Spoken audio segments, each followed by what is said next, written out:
Traveling around the world as a master sommelier, the places that I've found the most interesting wines have had the most interesting terroir. That combination of soil, topography, and climate.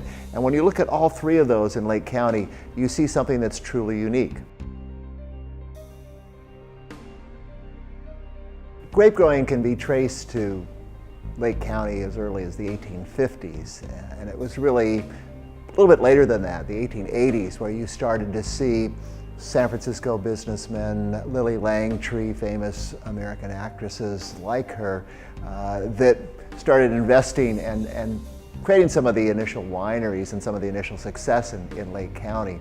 Lake County wasn't necessarily the most accessible wine region, but it had unique characteristics already, and those characteristics, the terroir of this region, lent itself to grapes like Zinfandel, which were popular at the time. But they were other varieties, Chardonnay, Sauvignon Blanc, some of those varieties didn't really exist at that point at the time, but it was more the traditional Italian varieties that were successful at that point in time. I think the 1960s was the beginning of the movement, but it really wasn't until the 1970s and even the 1980s when people like Jess Jackson, who recognized the potential of this region, actually even started using the appellation on some of his early bottlings. It was people like that, and of course people like Andy Beckstoffer, who would come later in the 1990s. So it was these kind of men who were visionaries that already recognized the quality of this region in terms of its potential in terms of what it could produce. The topography is really one of the great unique characteristics about Lake County. That average elevation over 1,500 feet, increased exposure to ultraviolet light at higher altitudes, the natural cooling temperatures of being higher altitudes. This allows maturation in the grapes that's not only going to be faster, but can be done in a shorter period of time. The primary soil types that I see are alluvial soils, particularly as you get down around the lake, and then primarily volcanic-based soils. You also have shale-based soils that are located over in the High Valley location as well. And it's that combination, I think, that really are the three unique soil types. Primarily the soils are going to be volcanic in origin, with the two mountain ranges, the Mayacamas and the Vaca mountain range, that both kind of fold into the Mendocino Ridge in the north.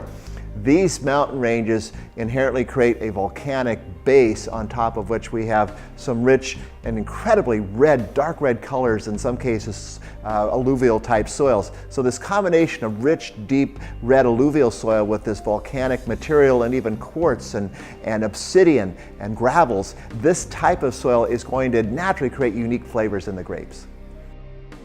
Over 75% of Lake County wineries are sustainable. That is a factor, again, of being in a climate and being in a region where the use of pesticides is not as necessary. With a shorter growing season, with a drier growing season, with a very cold winter that you have because of their continental style climate, the necessity for application of insecticides, pesticides, etc., is minimal. When you have this combination of terroir, this type of climate, these type of soils, this type of topography, already just about any kind of grape could grow in this kind of condition. So really, with over 50 different grape varieties, it's really, for me, confirmation that this is an ideal area for growing grapes. However, there are some grapes that are obviously showing tremendous quality and tremendous potential. Some of the best Sauvignon Blancs in California are coming from Lake County. They absolutely love these soils, they love this climate. Some of the best Bordeaux style varietals.